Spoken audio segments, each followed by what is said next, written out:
देश का प्रधानमंत्री आरएसएस का आदमी है, तो संविधान अच्छा नहीं लग रहा है। यह मनोभाव उत्पन्न हो चुका है कि सरकार को उखाड़ कर नहीं फेंका जाएगा तो हमारी जो संवैधानिक अधिकार है वो समाप्त हो जाएंगे। ये सरकार जो है हमारी जनता का ये भावना को समझ गई है कि यहाँ की जनता हमेशा धर्म के पीछे भागती है। और विश्व गुरु भारत है, भगवान गौतम बुद्ध के कारण है, न कि मोदी के कारण। सरकार अगर कुछ भी करने को तैयार है तो आज बहुजन भी कुछ भी करने को तैयार है। झूठ की सरकार है, जैसे कह रही है उसे सब चल रहा है। ये 2024 की सत्ता में फिर पुनः बीजेपी आने वाली नहीं है। लोकसभा चुनाव 2024 के मद्देनज़र हम भदोही तहसील के गांव बीरापट्टी में हैं।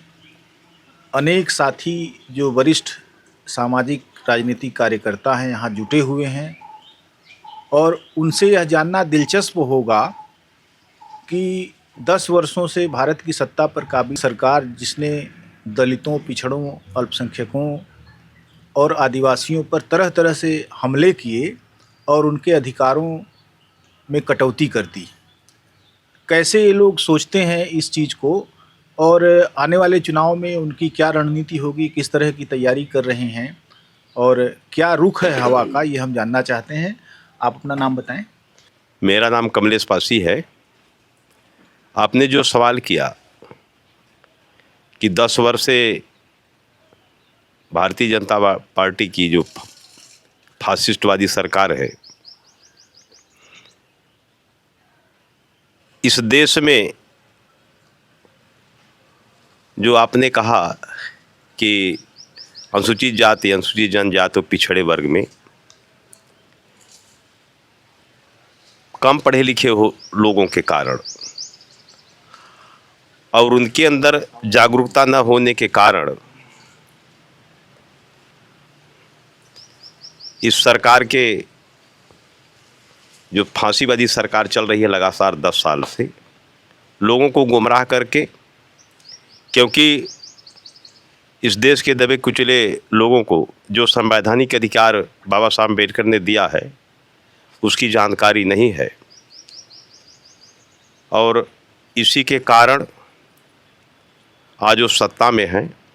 जिस दिन ये समाज अपने अधिकारों को जान जाएगा और जो संविधान में उनको अधिकार मिला है उनको जान जाएगा, इस सरकार को उखाड़ के फेंकेगा।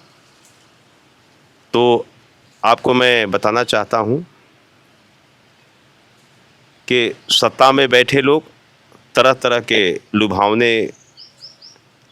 लुभावनी बातें कह करके और झूठ बोल करके लोगों को गुमराह करके मीडिया के माध्यम से, क्योंकि जो अखबार है उसमें उन्हीं की बातें झूठी छापी जाती है। केवल सोशल मीडिया बचा है कि हम अपनी बात रख सकते हैं और अन्य विपक्षी लोगों के ऊपर फर्जी मुकदमे में फंसा करके उनकी आवाज़ को दबाना चाहती है। भ्रम फैला करके लोगों में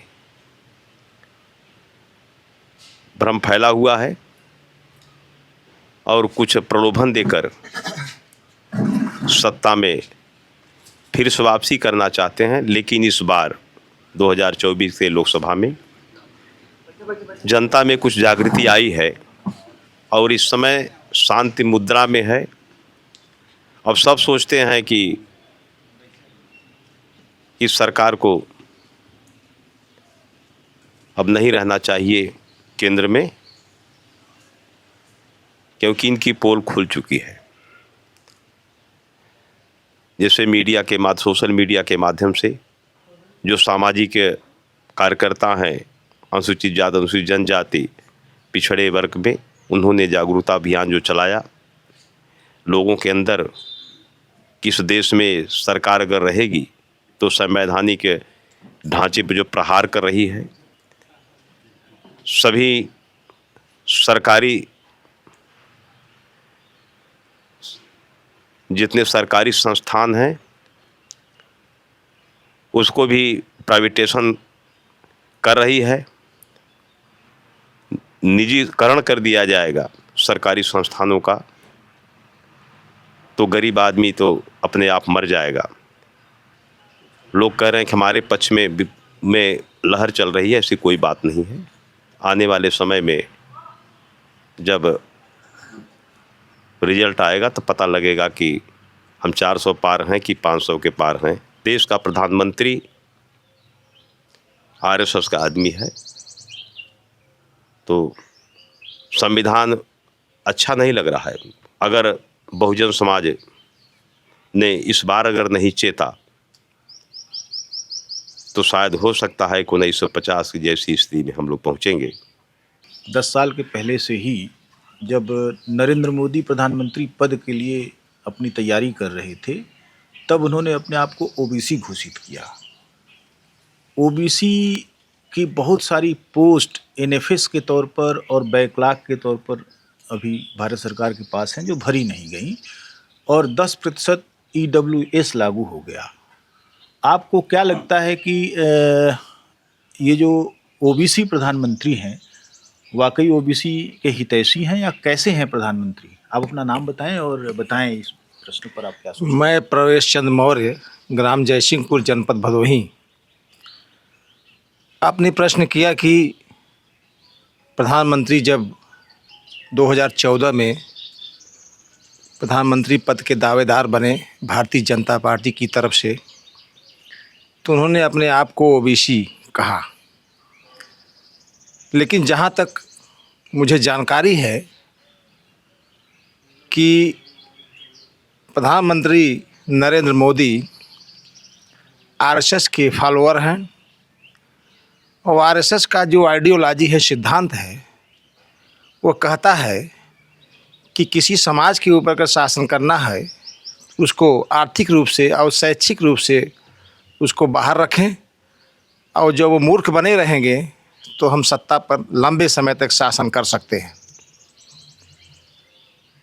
और जहाँ तक बैकलॉग की बात है, अगर उनकी मंशा पिछड़े वर्गों के संबंधित रही होती तो जो 22 लाख बैकलॉग आज भी एससी और बीसी के खाली हैं, उसको प्रथम दृष्टया में भरा जाता। ऐसा नहीं हो पाया, तो इससे सिद्ध होता है कि वो ज़रूर अपने आप को बैकवर्ड कहते हैं, लेकिन उनकी पूरी मंशा है कि एससी और बीसी को सत्ता से और व्यवस्था से और सरकारी नौकरियों से दूर रखा जाए। इसी क्रम में 10 सालों से जब से उनकी सरकार चल रही है भारतीय जनता पार्टी की, तब से वे चाहते हैं कि जनता को 5 किलो अनाज दिया जाए और हमारे इस टुकड़ों पर वो जिंदा रहे और स्वावलंबी न बने, नौकरियों में न जाए, आर्थिक रूप से मजबूत न हो। साथियों, जो यह व्यवस्था है, वे चाहते हैं कि चंद बड़े बड़े पूंजीपति सरकार की सारी संस्थाओं पर कब्जा कर ले, और आम लोग, जो आम जनता है, जो गरीब है, मजदूर है और पिछड़ा है, आर्थिक रूप से कमज़ोर है, उनको व्यापार से, राजनीति से और नौकरियों से दूर रखा जाए, उनको मजबूर और मजदूर बनाकर रखा जाए। यह इस वर्तमान सरकार की मंशा है। आज का जो माहौल है पूरे देश और प्रदेश का, जनता के बीच यह मनोभाव उत्पन्न हो चुका है कि सरकार को उखाड़ कर नहीं फेंका जाएगा तो हमारी जो संवैधानिक अधिकार हैं वो समाप्त हो जाएंगे। पहले आंदोलन हुआ करते थे, सड़कें गुलजार हुआ करती थीं और बोट क्लब को लोग घेर लिया करते थे। अपने अपने ज़िला मुख्यालयों पर भी तमाम सारे लोग पहुंचकर प्रदर्शन करते थे, धरने करते थे और अपने अधिकारों की अलख जगाते थे और अपनी डिमांड रखते थे। लेकिन पिछले कुछ वर्षों से यह देखा जा रहा है कि लगातार लोगों के ऊपर मुकदमे लादे जा रहे हैं, उनको डराया जा रहा है, उनको बिखेरने की कोशिश की जा रही है, अनेक तरीके से उनका उत्पीड़न हो रहा है और अब सड़कें सूनी हैं। क्या लगता है कि ये जो चुनाव है, जब सड़कें सूनी हैं, जब हर व्यक्ति को बेनिफिशरी के तौर पर उन्होंने गिन लिया है, तो ये चुनाव एक निर्णायक फैसले की तरफ जाएगा? ऐसा मैं इन साथी से पूछता मेरा नाम आशुतोष मौर्य है, मैं घुरीपुर का निवासी हूँ। आपने जो प्रश्न किया कि पहले सड़कें गुलजार रहती थी, लोग सुबह शाम बैठ के जो है चर्चाएं चल रही थी, लेकिन आज के डेट में जो हमारे प्रधानमंत्री जी हैं, जब से ये सत्ता में आए हैं तब से वो सब बंद हो गया, क्योंकि लोग जानते हैं कि अगर हम उनके विपक्ष में बोलेंगे तो हमारे ऊपर जो है कई धाराएं लग सकती हैं, मुकदमे लग जाएंगे और हमें नाना प्रकार से प्रताड़ित किया जाएगा। इसी वजह से जो है ये सब जो आप अपने प्रश्न किया जो है कि ऐसा क्यों नहीं हो रहा है, इसका कारण यही है कि लोग डर रहे हैं, लोगों में डर की भावना पैदा हो गई है। इसलिए लोग बाग अब ऐसा नहीं कर रहे हैं कि एक जगह नहीं इकट्ठा हो रहे हैं, कोई किसी पर चर्चा नहीं कर रहे हैं।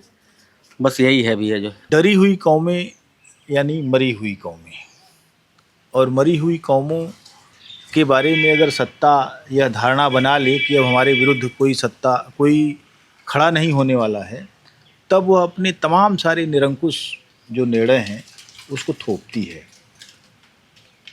और लगातार जो सर्वे आ रहे हैं, लगातार जो बातें आ रही हैं, उसमें इस बात का कोई आप देख रहे होंगे कि बहुत नेगेटिव सर्वे आ रहे हैं सत्ता के लिए, क्योंकि आपने देखा होगा कि पिछले दिनों एक बड़ा जो है बिल पास किया गया टेलीफोन से संबंधित, तो उसमें 142 सांसदों को उन्होंने संसद से ही हटा दिया, उनकी सदस्यता को रद्द कर दिया, और मैंने उस सदस्यता नहीं रद्द की, उनको संसद से बाहर कर दिया।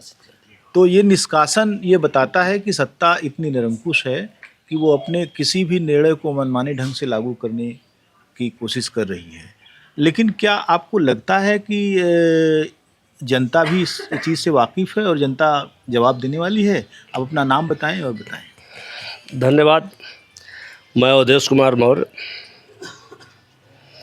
पिता स्मृति शेष कल्लूराम मौर्य, ग्राम कटैबना, पोस्ट लक्ष्मणपट्टी, भदोही से हूँ। जैसा कि आपने कहा, सरकार एकदम निरंकुशता पर उतर आई है, कुछ भी करने को तैयार है। तो मैं आपसे बता दूं,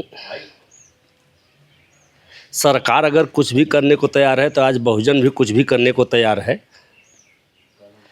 भाई, पुराने कहावत कहें कि मरता क्या नहीं करता। आप सत्ता में हो करके जब आपके पास इतना वो है कि मैं कुछ भी कर सकता हूं, तो मरता क्या नहीं करता। आज गांव के बहुजन के लोग, समाज के लोग, तमाम लोग ये ठान लिए हैं कि हम लोग भी उखाड़ के फेंक देंगे। भाई, मरता क्या नहीं करता वाली बात जब कहावत लागू होगी तो यहाँ ये भी आएगा कि भाई हम लोग भी अब ठान लिए हैं कि बीजेपी की सत्ता को उखाड़ के फेंक देंगे। और समस्या जहाँ तक है, जैसे अभी हमारे भाई साहब ने कहा कि हमारे लोग शिक्षित कम हैं, ऐसा नहीं है। समाज में शिक्षित नहीं है। देखिए, पढ़े लिखे और लिखे पढ़े, पढ़ा लिखा और लिखा पढ़ा में बहुत अंतर होता है। तो हमारे समाज में लोग पढ़े लिखे लोग ज़्यादा हैं, लिखे पढ़े लोग कम हैं।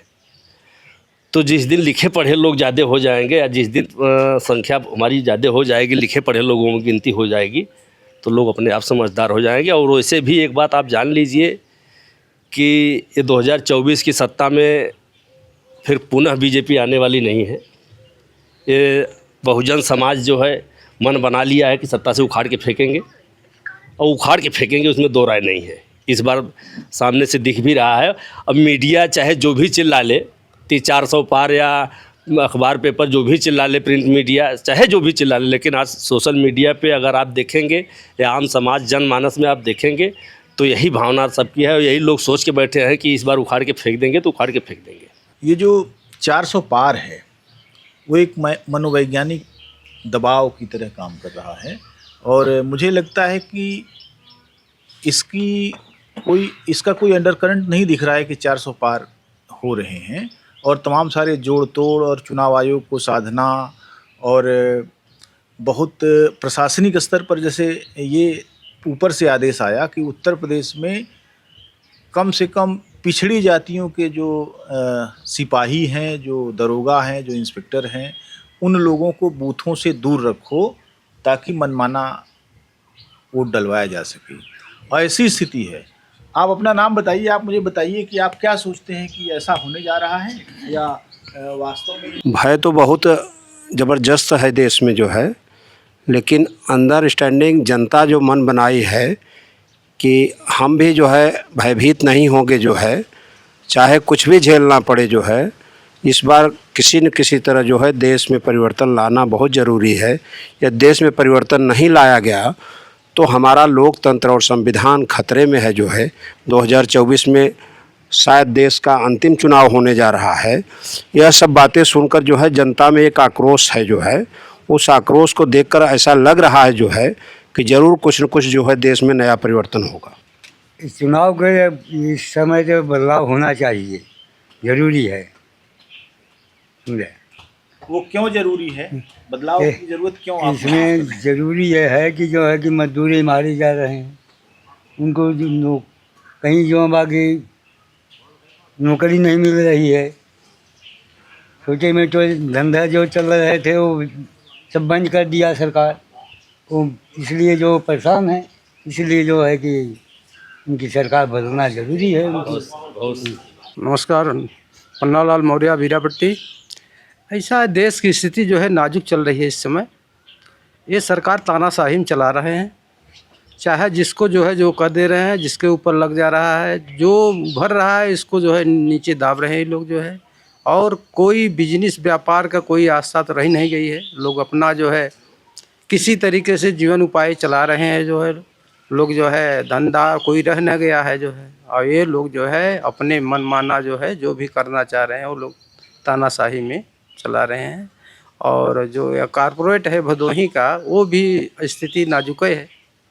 यहाँ जो है अब पहले तो बुनकर नहीं रह गए, अब काम नहीं रह गया है, लोग मजदूरी जो करने के लिए बाहर जा रहे हैं। बाहर का स्थिति भी नाजुक है। ले लीजिए केजरीवाल को, उसको जेल में बंद कर दिया है ला करके चुनाव के समय। बंगाल में ममता बनर्जी के खिलाफ इन्होंने तमाम वो किया है, कहाँ नहीं छोड़ा इन्होंने, किसको नहीं छोड़ा। जहाँ इनका नहीं चल रहा है वहाँ चाहते हैं कि हमारी चले। और गुंडागर्दी इतना है, मीडिया पर भी काबू है। आज देख लीजिए, जहाँ तक जाति सवाल गणना का था, पहले तो कहते थे 10 साल सरकार है ये, लेकिन कभी इन्होंने जनगणना की आवाज़ नहीं उठाई। गणना की आवाज़ उठाई लेकिन जनगणना की नहीं उठाई। जबकि OBC SC ST हमारा 85% है और 15-20% तो शासन हो रहा है देश का। जो 15-20% वाले लोग हैं वही देश पर शासन कर रहे हैं। आज बड़ी बड़ी पोस्टें देख लीजिए, इतना देख लीजिए, बड़ी बड़ी पोस्टों पर बड़े लोग सम्मानित लोग बैठे हुए हैं। वहाँ OBC का SC का कोई आदमी नहीं आज। और हर तरह से सरकार ये गुंडागर्दी कर रही है। सरकार को नकेल लगाने के कई तरीका है। हम इसको वोट से नकेल लगा सकते हैं, वरना दूसरी चीज़ नहीं है। केवल एक वोट से हम लोग उसको नकेल लगा देंगे, सरकार बैठ जाएगी। सरकार को बदलने और उसको नाक पहराने का मेन वजह है वोट उसको न दें। वोट हम आने वाली सरकार को देंगे, इसको नहीं देंगे, क्योंकि ये सरकार तानाशाह हो चुकी है। जो चाहे वही कर रहे हैं। जैसा असर है, अपने 5 किलो अनाज फ्री दे करके और ये OBC ST सबको खरीद लिया है, क्योंकि लोग गरीब हैं, इनको चारा फेंकते रहेंगे तो ये लोग अपना हमको वोट देते रहेंगे। आज जहाँ देखिए भी इनकी मजलिस लगती है वोट की, तमाम लोगों को बुला करके बैठाया, आगे कुर्सी बैठाया जाता है और उनको कुछ पैसा भी दिया जाता है वोट में आओ में, क्योंकि पब्लिक खिलाफ है, वोट में जाना नहीं चाहती इनकी सभा में, लेकिन उनको लालच देकर बुलाया जा रहा है। ये हालत हो गई इनकी। तो सरकार को जाना है, इसमें दो रहने, इसमें हम नहीं कहें, सरकार को जाना है, अब जाएगी। और दूसरी सरकार जनगणना हुई, जब देश की जाति जनगणना जब तक नहीं हुई तब तक हम लोग विकास में नहीं जाएंगे, OBC ST सब। इसलिए आने वाले सरकार में अच्छा काम होगा और ये सरकार जाएगी, इसमें दो नहीं। ये सरकार 400 के अंदर 0 पर जाएगी, 400 के आगे 0 लगेगा, वहीं रहेगी बस। सरकार ने मंदिर भी बनवा दिया, प्रधानमंत्री ने उसकी प्राण प्रतिष्ठा भी कर दी, और लोग कह रहे हैं सरकार बदलेंगे। क्यों बदलेंगे और कैसी सरकार चाहते हैं आप?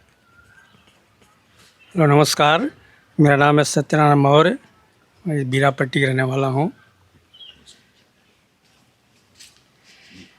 देखिए, जहाँ तक ये मंदिर की बात है या धार्मिक स्थल की बात है, तो ये सरकार प्राचीन काल से जो हमारे अनपढ़ या हमारी जनता को धर्म विषय में जो बताया गया वही हमारी जनता अब तक जानती है, और धर्म के पीछे इतनी भाग रही है, वो ये नहीं सोचती है कि धर्म का उद्देश्य क्या है, क्या कारण है, हम इधर क्यों भाग रहे हैं, हमारे लिए क्या कौन सा धर्म या कौन सा मंदिर, अब मंदिर जाने से क्या फ़ायदा है हमको है। भाई श्रद्धा बात अलग है, लेकिन अंधविश्वास के रूप में मंदिर पे इतना खर्चा किया गया, अब उससे कितने लोगों को फ़ायदा होगा। उन्हीं लोगों को फ़ायदा होगा जो इसमें लगे हैं, उसमें चढ़ावा जाएगा, चढ़ावा कौन देगा। और हम भी ये भी से देख रहे हैं कि जो कहते हैं कि ओबीसी और एससी, मैं समझता हूँ ज़्यादातर ओबीसी एससी ही मंदिरों में जाती है, चाहे कोई मंदिर हो, क्योंकि उनको इतना ज्ञान नहीं है। जो उनको बताया गया उसी को लेकर वो चल रहे हैं। अब मंदिरों में चढ़ावा इतना चढ़ता है, वो चढ़ावे से क्या फ़ायदा। अगर आपको श्रद्धा है जाकर दर्शन करके चले आइए, लेकिन हम मंदिरों में जो कि देवी देवता आम जनता को, पब्लिक को देने वाले हैं, लोग उनसे मांगने जाते हैं, पैसा दे करके मांगते हैं, चढ़ाते हैं और फिर मांगते हैं कि हमको ये होना चाहिए, हमारा ये फल होना चाहिए, हम धंधे बिजनेस में हमारा ये होना चाहिए। तो हम तो समझते हैं मंदिर से कोई भी जनता को फ़ायदा नहीं है, और मंदिर के पीछे भागना ये इस सरकार की ये सरकार जो है हमारी जनता का ये भावना को समझ गई है कि यहाँ की जनता हमेशा धर्म के पीछे भागती है। तो इनको ऐसा धर्म में लपेटा जाए कि जिससे कि ये उनकी भावनाओं के साथ ये जो है कि भारतीय जनता पार्टी खेल रही है। हमारा धनराज मौर्य बीरापट्टी, और उनसे हमको क्या लाभ मिला, कुछ नहीं। झूठ की सरकार है, जैसे कह रही है उसे सब चल रहे हैं। 2 साल तो कोरोना में झोंक करके सबको मार दिया, कितने मर गए, बिना कोरोना के मरीज मर गए, हार्ट अटैक हो गया, कैसे कैसे मर गया। ये झूठ सरकार कब तक चलेगी। जब हम टाइट होंगे तो कैसे चलेगी सरकार। ये सब फालतू है, आदमी को समझदारी होना चाहिए, समझ करके अपना काम करे। अगर डर के जिएगा तब नहीं सरकार। आपको किसान सम्मान निधि मिली? किसान सम्मान निधि वही मिल जाता है 2000, इसलिए हम अपनी बाड़ी को विराम देता हूँ। बहुत सारे असंतोष हैं और बहुत सारे लोगों को ठगा है इस सरकार ने, अलग अलग कारणों से, अलग अलग चीज़ों को करके, अनेक योजनाओं के साथ। ये जो समय है, जिस समय में सभी को कहीं ना कहीं कोई ना कोई तकलीफ़ हुई है। अभी बता रहे थे कि कोरोना में बहुत तरह से लोगों की मृत्यु हो गई और उनको कोई मुआवजा भी नहीं मिला। कोरोना में थाली बजवाई गई थी। ये जो अवैज्ञानिक विधि है किसी रोग या बीमारी या आपदा को प्रचारित करने का, और फिर उसके निस्तारण के लिए लोगों से कहा जाए कि आप थाली बजाइए, इससे भागेगा। आप इस पूरी प्रक्रिया को कैसे देखते हैं? धन्यवाद पत्रकार महोदय। मैं श्याम बहादुर मौर्य, ग्राम बीरापट्टी, जनपद भदोही। जैसा कि आपका जो प्रश्न है कि कोरोना के समय में थाली बजवाया गया, तो सरकार भाई की दूरदर्शिता होनी चाहिए। जबकि सरकार अंधविश्वास, पाखंड को बढ़ावा दे रही है और थाली बजवा जा रही है ग्रामीणों से। हमारे प्रधानमंत्री जो कि एक देश की एक गर्मिया होती है, उनको इस तरह से नहीं करवाना चाहिए था। और पब्लिक से झूठ, प्रोपेगेंडा, अंधविश्वास को बढ़ावा देने वाला ये कार्य था। अब कोरोना में इतनी जनहानि हुई है, तमाम लोगों का आकस्मिक मृत्यु हो गई, परिवार बेघर हो गए। उसके लिए कोई अच्छी नीति नहीं चलाई गई, कोई ऐसी कार्य योजना नहीं लाया गया ताकि उस परिवार का पालन पोषण हो सके। उनके बच्चे आज मजदूरी कर रहे हैं, कहीं न कहीं बहुत सी समस्याएं हैं और उस पर फोकस नहीं किया जा रहा है। ये सब पीछे बात छोड़ करके नई नई चीज़ें ला करके जो हमारे मूलभूत समस्याएं थी उसको दबा करके और हमको मीडिया के माध्यम से गुमराह करके और वोट की राजनीति हो रही है। और इसमें मीडिया भी सम्मिलित है, क्योंकि मीडिया बिकी हुई है और बड़े बड़े पूंजीपतियों की मीडिया हो गई है। जो कहलवाना चाहते हैं वही मीडिया कहती है। आम आदमी की बात मीडिया में पहुँच ही नहीं पा रही है। धन्यवाद। सरकार लोगों के लिए बहुत तरह की ऐसी योजनाएं ले आ रही है, तीर्थ यात्रा की योजनाएं, कि आप अयोध्या अगर जाना चाहते हैं तो आपके लिए फ्री ट्रेन होगी। तो इससे जो पूरा लोगों का एक धार्मिक जो व्यवहार है वो बना हुआ है, वो उसमें उनमें सरकार के प्रति आस्था बन रही है। लोग सोचते हैं कि यह सरकार उनको तीर्थ यात्रा कराएगी और तमाम तरह की सुविधाएं देगी। लेकिन रोजगार के स्तर पर क्या मिल रहा है आपको, क्या मिला अब तक? श्रीमान जी, कैलाशनाथ कुमार जमीन पश्चिमा मूल मौजा कपूरपट्टी से। सरकार क्या दे रही है? कह रहे हैं धर्म क्या है? धर्म तो अपने घर पे है। जो अपने माता पिता का सेवा नहीं करता है, उनका पैर नहीं छूता है, तो मंदिर में जाने से फ़ायदा क्या है इसको? और मोदी योगी ओबीसी बेगोडों को एआईसी को क्या दे रहे हैं? 5 किलो राशन दे रहे हैं, महंगाई बढ़ती जा रही है, जनता को गुमराह करके। ऐसे ब्लॉकों में, थानों पर, चौकियों पर इतने दलाल, इतने चमचे हो गए हैं कि लुटेरे बन करके लोगों को लूट रहे हैं, गरीबों का खून चूस रहे हैं। और कहीं जाने पर कोई सुन नहीं रहा है। यहाँ की जितना ही भदोही के अंदर जो कुछ ऐसे छोटे मोटे माफिया गुंडे सब घूम रहे हैं, तो चौकी थाना इंचार्ज हो, चाहे कोतवाल के हो, कि एसपी क्यों न हो, सभी उनके तलवे चाट रहे हैं। कोई सुनवाई गरीबों की नहीं हो रही है, तो लूट को खा रहे हैं। तो मोदी योगी क्या नहीं देख रहे हैं? मोदी योगी ने कितनी एप्लीकेशन हमने डाल दिया है, मिर्जापुर मर्डर कहने को कोई कार्य नहीं बाकी है, हमने कहाँ से नहीं डाला है। तो मोदी को क्या अंधे हो नहीं देख रहे हैं? क्या कर रहे हैं मोदी योगी गरीबों के लिए? कर रहे हैं उन्हीं का जो उनके साथ रुपये दे रहा है। जो गरीब खाने के लिए मर रहा है, रुपया उनको कहाँ देगा? कैसे गरीबों की सुनाई होगी? कोई सुन नहीं रहा है कि मोदी योगी लिए कुछ नहीं कर रहे हैं। भाई इनको पलटना जरूरी है और इनको यहाँ से हटाना है जरूरी है। 5 किलो अनाज जो दे रही है सरकार, ये जनता को नालायक बना रही है और उनके अंदर जो कार्य क्षमता है उसको घटाने का प्रयास कर रही है। उनकी मंशा है कि हमारे टुकड़ों पर जिंदा रहेंगे तो कोई काम नहीं करेंगे और बेकार रहेंगे, बेरोजगार रहेंगे तो हमारे पीछे पीछे चलेंगे। इसकी कोई आवश्यकता नहीं है। कुछ लोगों को अनाज दिया जा सकता है, ये तो पहले भी सरकार देती रही है, लेकिन जो 80 करोड़ लोगों को यह सरकार दे रही है, इसके पीछे मंशा है कि 80 करोड़ लोगों को बेरोजगार बना दिया जाए और हमारे चंद टुकड़ों पर ये जिंदा रहें। माननीय प्रधानमंत्री जी और उनकी टीम का जो सोचना है कि मोदी जी का डंका पूरे दुनिया में बज रहा है।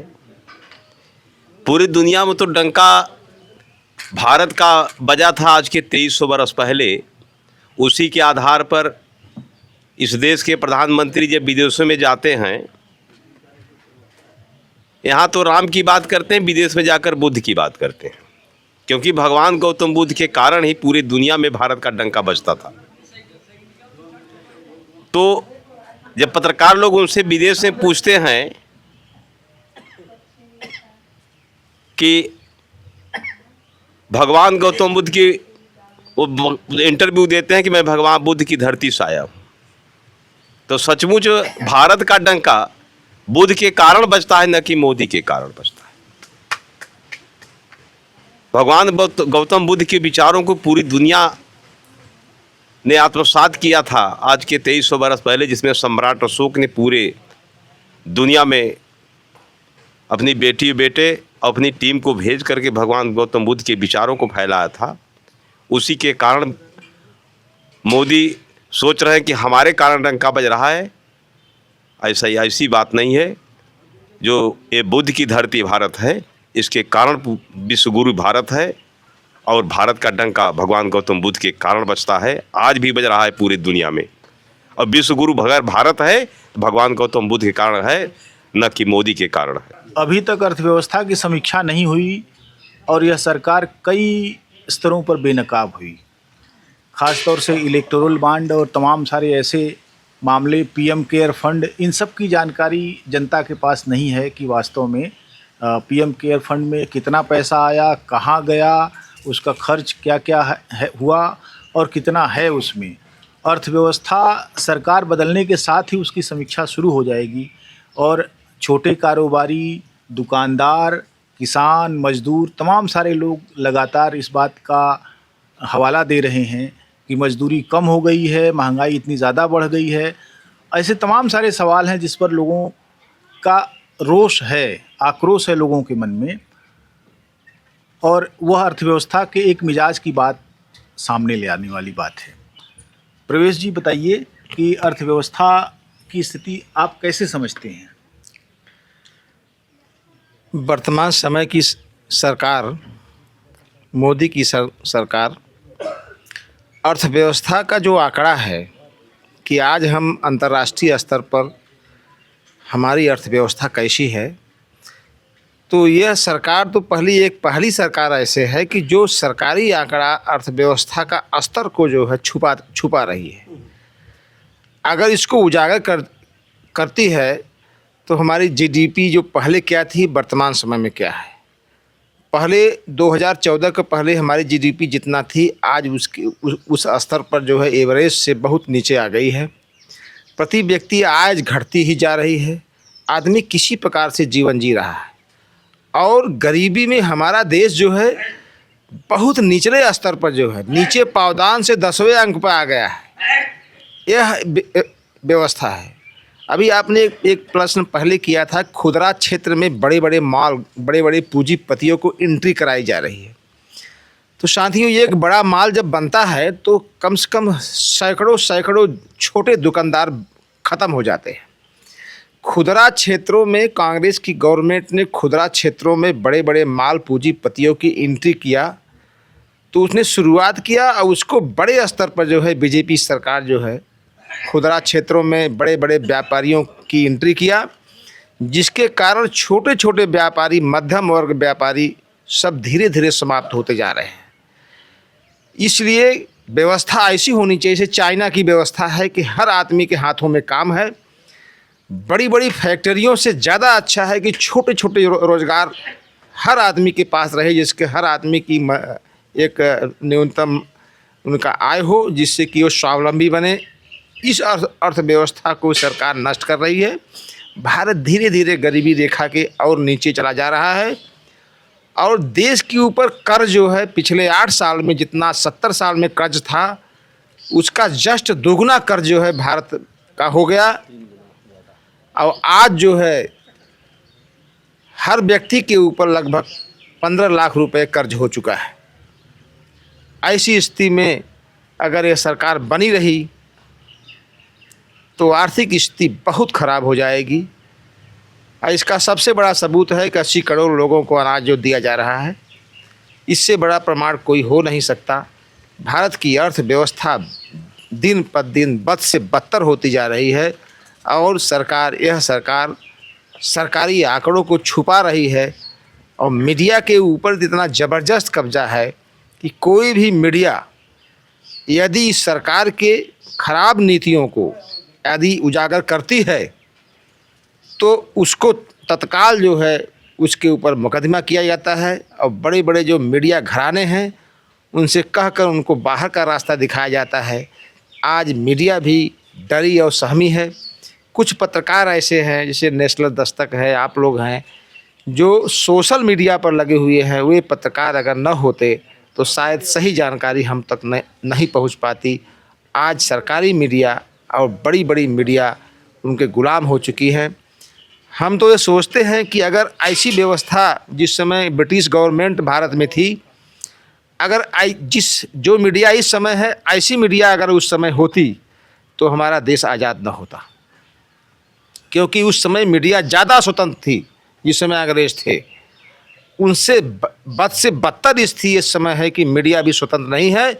हमारा देश आर्थिक रूप से बहुत ही कमज़ोर होता जा रहा है, लेकिन झूठा डंका पीट रहे हैं कि विश्व में हमारा बहुत जो है डंका बज रहा है। मोदी और बीजेपी की काम है, जब विदेश में जाते हैं तो वहाँ पहले पैसा भेजते हैं, अपने आदमी भेजते हैं, वहाँ खूब पब्लिक इकट्ठा कराते हैं और जाकर वहाँ भाषण देकर जो है यह लोगों को साबित कराना चाहते हैं कि हम विदेश में जाते हैं तो हमारा डंका बजता है। ऐसी कोई बात नहीं है। ये गलत समाचार दिया जा रहा है, क्योंकि सबसे बड़ी बात है कि हर आदमी के हाथों में रोज़गार नहीं है, जनता स्वावलंबी नहीं है। तो ऐसी स्थिति में यह सरकार हर दिशा में फेल है और इसको जाना चाहिए। जनता की ऐसी सोच बन चुकी है। धन्यवाद। प्रवेश जी का आकलन जो है 15 लाख का कर्ज एक एक व्यक्ति पर। दुष्यंत कुमार का एक शेर है कि कहाँ तो तय था चरागाह हर एक घर के लिए, कहाँ चिराग मैसर नहीं शहर के लिए। तो कहाँ दावा था कि 15 लाख हर खाते में आएंगे और अब कर्ज 15 लाख से ज़्यादा हो रहा है। अर्थव्यवस्था का एक आकलन जो ये दे रहे हैं निश्चित रूप से वो चिंता का विषय है और उसकी समीक्षा अभी होनी बाकी है। आज हम बीरापट्टी गांव में यहाँ तमाम सारे ग्रामवासियों से मिलने आए, उनसे चुनाव पर चर्चा की, उनसे यह जानने की कोशिश की कि यह जो सरकार है वह वास्तव में जनता के लिए क्या करती रही है और उसके प्रति लोगों की सोच क्या है। लोग कह रहे हैं कि परिवर्तन जरूरी है क्योंकि यह सरकार संविधान विरोधी है। बहुत बहुत धन्यवाद। मैं रामजी यादव, गांव के लोग के लिए।